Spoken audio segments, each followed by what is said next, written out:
তলে আছে কবর সিরাজে। দর্শক, আমার পিছনে যে কবরস্থানটি দেখা যাচ্ছে ভিতরে, আমি আপনাদেরকে নিয়ে দেখাবো। এটাই হচ্ছে সেই মীর জাফরের বংশধর বা আরো অনেকে যারা আছে তাদের কবরগুলো আমি আপনাদেরকে দেখাচ্ছি। 10 টাকা করে টিকিট।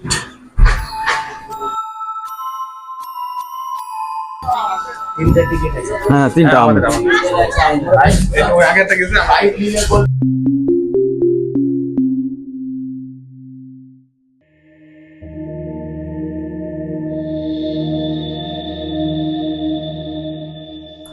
দর্শক, আমি এখন আপনাদেরকে যে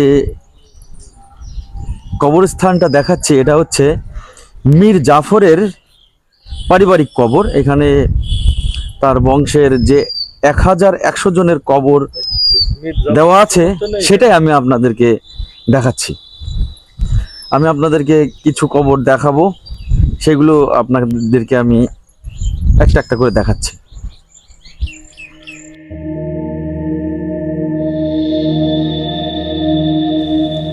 দর্শক, এখানে 1100 জনের কবর লেখা থাকলেও এখানে আরও বেশি কবর আছে আমার কাছে যা মনে হচ্ছে, কারণ এখনও মীর জাফরের বংশধর এখনও জীবিত আছে। অনেকেই এই এলাকাতে বসবাস করে মুর্শিদাবাদে। তারা মারা গেলে অনেকেই মারা যান, তাদেরকে এখানে মাটি দেওয়া হয় এবং কবর দেওয়া হয় বা বাইরেও কবর দেওয়া হয়। অর্থাৎ এখানে 1100রও বেশি কবর আছে বলে আমার কাছে মনে হয়েছে। আর এখানে আরও একটা বিষয় যে দেখা যাচ্ছে, এখানে কবরে বেশ কিছু কবরের নেম প্লেট নেই বা নাম লেখা নেই। আর এখানে যারা গাইড আছে বা এখানে যারা সিকিউরিটিতে আছে তাদেরকে কিছু বলতে গেলেই তারা এখানে একটা কেমন যেন শুরু করেছে, সিন্ডিকেট শুরু করে দিয়েছে যে টাকা ছাড়া এদের মুখ খোলানোই মুশকিল। কারণ তাদেরকে যদি জিজ্ঞাসা করা যাচ্ছে কিছু, তারা পদে পদে বলছে যে টাকা দেন। আসলে এটা কেমন বুঝতে পারছি না। আর সত্যি কথা বলতে কি, এখানে যে কবরগুলো আছে এখানে অনেকগুলোরই নাম লেখা নেই। কারণ তারা যেভাবে বোঝাচ্ছে বা বলছে আমাদেরকে বিশ্বাস করে নিতে হবে, কারণ আমরা তো জানি না এটা কার কবর। এক একজনের কবর বলছে এক এক রকম। এর আগের ভিডিওতেও আমরা অনেক জায়গায় দেখেছি ইউটিউবে, যে একটা ভিডিওতে দেখছে এই কবরটা একজনের বলেছে, আরও একজন অন্যজনেরটা বলছে। আসলে এরকম হচ্ছে অহরহর, এখানে এরকম হচ্ছে। দেখেন, আপনাদেরকে রীতিমতো দেখাচ্ছি। ভিডিও আমার কাছে একটু আছে, আমি সেটা আপনাদেরকে দেখাচ্ছি যে তারা কেমন ব্যবহার করে টাকার জন্য এবং তাদের আচরণটা দেখেন।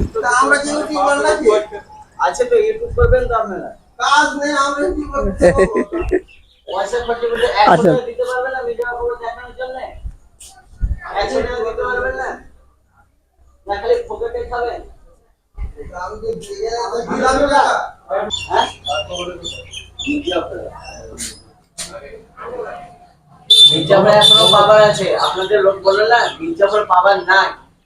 বাংলার বিহারিসা নবাব সিরাজ তো জুতোর তলে আছে কবর সিরাজে। সিরাজ একদম নোংরা বাদ ছেলে ছিল। মির্জাফর কি বললো পাবার নাই? পাবার এখনো আছে। মির্জাফর এখনো পাবার আছে। আবার জগা হাজারপুরি যখন যাবেন না, প্যান্ট গেঞ্জি থাকবে না আপনাদের। হাজার দুয়ারে হাজারপুরি ওখানটায় মির্জাফরে এখনো পাবার আছে। মির্জাফরকে নিতেন না? আচ্ছা, মির্জাফরটা ইরানের দেশের লোক ছিল। কথাটা সামনে কথাটা বলছে, ঠিক আছে? এখন মহারণের টাইম আছে, আমি তার বকতে চাই না। আগুনের মাথা আছে, আমি কারোর সঙ্গে রাখতে চাই না। মানে উনি মীর জাফর উনি কি আপনাদের কোনো আত্মীয়?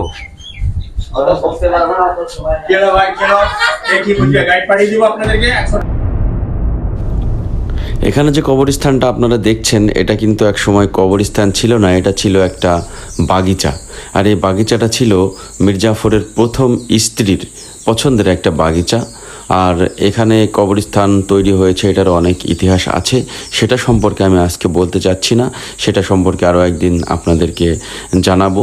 আর এখানে যে ঘেরার ভিতরে যে কবরগুলো আছে সেগুলো হচ্ছে মহিলাদের কবর, আর বাইরে যে কবরগুলো আছে সেগুলো পুরুষদের কবর।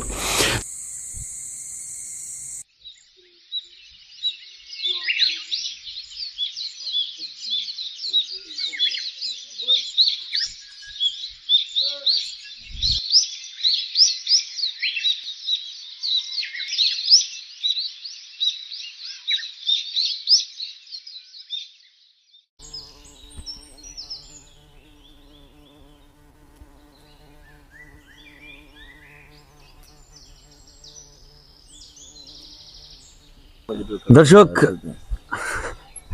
দর্শক মীর জাফর মারা গেছে, তার পারিবারিক কবরস্থান এটা 1100 জনের মতো এখানে কবর আছে। তারপরেও আরো একটা জিনিস জানলে অবাক হবেন যে মীর জাফরের বংশধর এবং মীর জাফরের অনেক বংশই এখানে এখনো বসবাস করে এবং তারা জীবিত আছে। তাদের পুরনো বাড়িটাও আমি আপনাদেরকে দেখাবো। এটা ছিল এই মীর জাফরের পারিবারিক কবর, সেটা আপনাদেরকে দেখালাম।